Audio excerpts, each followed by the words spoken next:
Welcome, everyone, and thank you, Genevieve, for sharing this time with us to talk about what we like most and to get to know the masterminds behind the stories that touch us.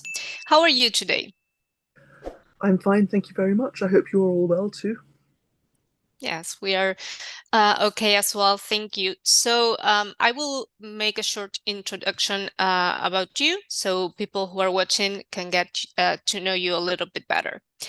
Genevieve is a British writer of fantasy literature and role-playing games. She debuted on the literary scene in 2015 with The Invisible Library, the first installment of a literary saga. She's currently working on a new trilogy, the first book of which, Scarlet, was published this year in English. So we will now move on to the questions, and Mercedes will ask them in Spanish, and then I'll translate.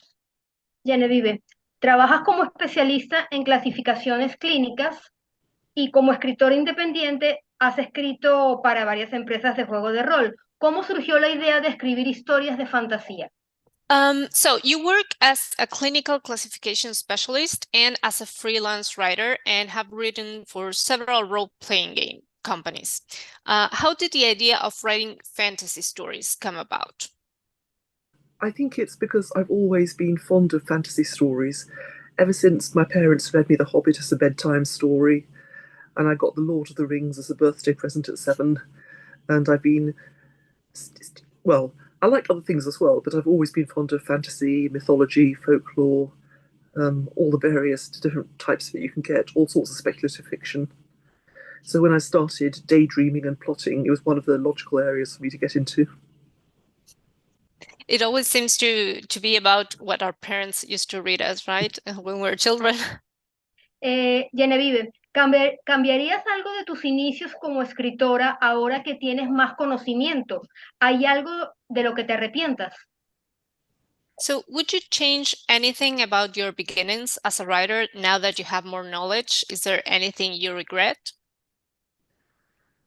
I would have liked to have started earlier, but I think that part of what I brought to writing nowadays is things that I've learned basically through other things, through work, through writing fan fiction, through reading other books and other things. So I can't actually put my finger on anything and say, I wish I'd done this better. But I'm sure there are things I would have preferred to have done better. I just can't think of anything specific, if you know what I mean. Yeah, so it's all part of the process, right? It's all about learning while doing. Absolutely. Esta quizás se la ha preguntado en muchas ocasiones, pero nunca se sabe. ¿Cuál es tu mayor inspiración para escribir increíbles historias de fantasía? Dile que esa pregunta fue de parte de uno de sus jóvenes lectores. Okay, so we have a question from one of your younger readers from Mercedes Book Club, and you probably heard this one before, but what is your biggest inspiration for writing amazing fantasy stories? I'm sorry, I can't put my finger on any single inspiration. I think it's just the idea of being, I think ultimately one of them is the idea of being able to go into a library which has every single book and be able to find any story I want there and being able to go to all sorts of worlds from it. I mean, I'm sure it's a daydream a lot of us have had. So it's just, it has been a joyful thing to be able to bring it to other people as well.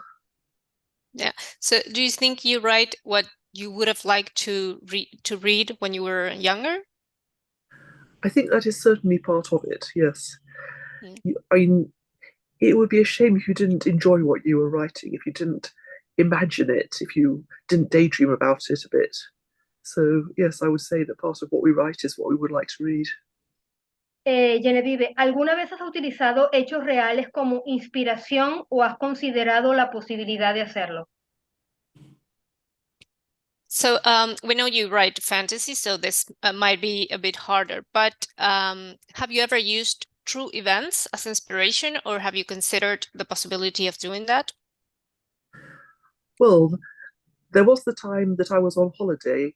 I went to Budapest, and my luggage got lost on the plane, and it took a whole day before it got back to me, during which time I was getting a bit uncomfortable, with the same clothes. But I did think at the time, if I ever need to have Irene or another character explain why they're in odd clothing or something's wrong, I can always say, oh, well, my luggage got lost on the plane, that's why I'm in these rather odd, dirty clothing. But apart from that, I suppose also partly dissatisfaction with current politics or current world affairs comes into it as well. Sometimes you write what you would like to see happen. Yeah, so you also use your stories as a way to communicate a message, maybe a political message. I think everybody does. I think even those people who would say that they don't have anything political in their writing still have fundamental assumptions in the things they write, even if they don't think about it. So even if they assume that what they're providing is totally unmessaged, bland, straightforward, heroic adventure, that would still be their assumptions about what is a heroic adventure, about what people should be fighting for, about what people should be trying to achieve, about what people should risk their lives for. I'm not saying I myself would risk my life for a rare book, but I could understand it. Yeah, that's a quite interesting point of view. Yeah.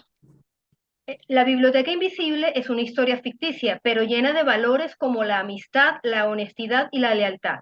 ¿Crees que es importante incluir estos temas en las sagas fantásticas? The Invisible Library is a fictional story, but full of values such as friendship, honesty, and loyalty. Do you think it's important to include this kind of themes in fantasy sagas? That is an interesting question. I think it depends what you're trying to write. Someone who's writing what they call grim, dark fiction, or like Game of Thrones or whatever, is not necessarily going to portray friendship, loyalty, and protection and integrity as the characteristics of the people who are the heroes or even the protagonists. I myself like those characteristics. As we were saying in the last question, we all write according to our own values, even if we don't always think about the fact that we're writing for those values. So I suppose, yes, I do. In the books I write, I believe in those values. I accept that other writers in their own books are going to be prioritizing other things, and that is entirely their choice in their writing. Look at all the literary fiction out there with people living unhappy lives and dying unhappy deaths and all being very realistic and everything. That's not what I'm writing. But it is something that is valid and people have a right to read and write and enjoy it. So each to their own. Yeah, they definitely stand out in your stories, this kind of themes. Yeah. Well, as you said, we want to read. Yeah. True. En castellano solamente hay 3 libros en español. Que si los libros próximos de la Biblioteca Invisible van a ser traducidos pronto, porque yo sé por Instagram y los seguidores de esta saga están deseando tenerlos en español. So in Spanish, so far we've only had 3 of your books translated. Do you have any idea of any timeline if they're going to be translated soon? Because your fans and your readers are really expecting those, and I don't know, maybe you had an idea of an ETA. I'm really sorry. Unfortunately, I have absolutely no way of kicking them into motion. I mean, it depends on my Spanish publishers wanting to buy more and the English publishers making a deal with them. But I myself can do nothing except say, buy my books, please buy my books. No, what's the point? Read my books, please read my books. Yeah. Well, you have a big reading community in Latin American countries, so, and Spain as well, of course. So they should probably be translated as soon as possible. I am more flattered than I can say that people in Latin America, in Spain and so on like my books. And it is incredible to think they'd be translated into other languages. It really is. There's nothing like it. It is just such a cool thing to know that people have read and enjoyed them. A la hora de traducir, muchas editoriales, cuando las sagas son muy largas, solo traducen a veces los libros que en inglés o en otro idioma tuvieron mayores ventas. Entonces se pierde un poco el contexto de la saga en general. So what Mercedes is telling us is that sometimes the Spanish publishers, when there's a big saga, a long saga, they don't translate every book. but just the ones that are bestsellers. So sometimes we get kind of parts of the story and it's hard to get to the other books, but well, hopefully that won't happen with yours. Fingers crossed. Yeah. For what it's worth, I'm sure there is Spanish fiction out there I would love to read in English. So I wish there was more translation in both directions going on. Yeah, I feel like there's more coming this way from the English world than the other way around. But yeah, we have some good Latin American authors as well. We have a lot of magical realism and stuff like that. Yeah. I would love to read that. En mi club de lectura juvenil hemos leído los 3 primeros libros de la saga La Biblioteca Invisible y hemos coincidido en que la historia sería una gran película o serie de televisión. ¿Has pensado en esa posibilidad? ¿Han tocado tu puerta al respecto?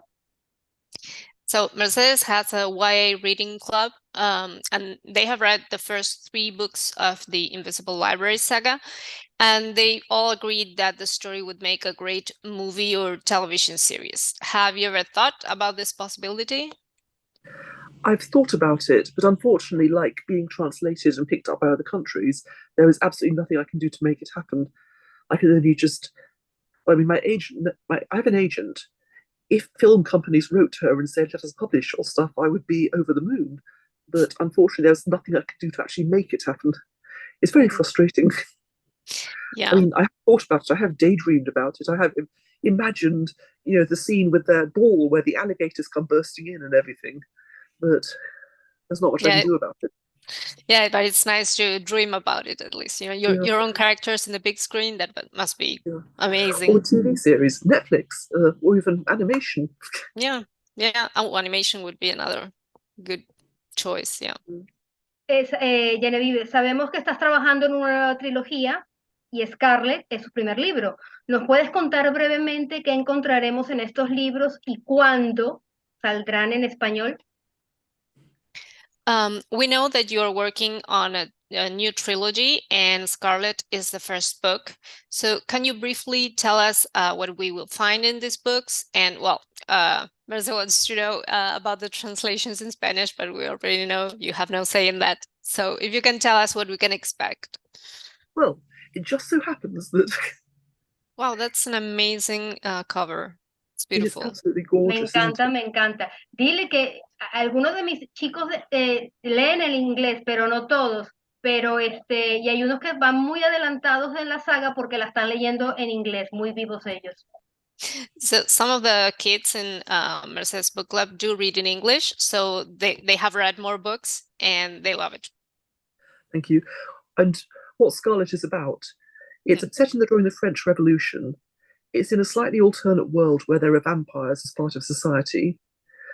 I've borrowed a famous fictional character. I don't know if you ever heard of the Scarlet Pimpernel. No, I don't think I have. He was a fictional character written in the early 20th century. And he was basically a heroic nobleman who went to rescue French aristocrats from the guillotine in disguise. He played the idiot, fashionable man around town, but actually he was a man of steely action, and with his friends he dared the guillotine and the evil French revolutionaries in order to rescue poor, oppressed noblemen. And okay, I mean, you probably noticed a few points in there which I don't take totally seriously. But anyhow, the protagonist is a young woman who happens to be very strong resemblance to a famous historical person. And she gets recruited into the League in order to help rescue that person from the guillotine. But during all this, she discovers a deeper conspiracy with vampires and magic and other interesting things.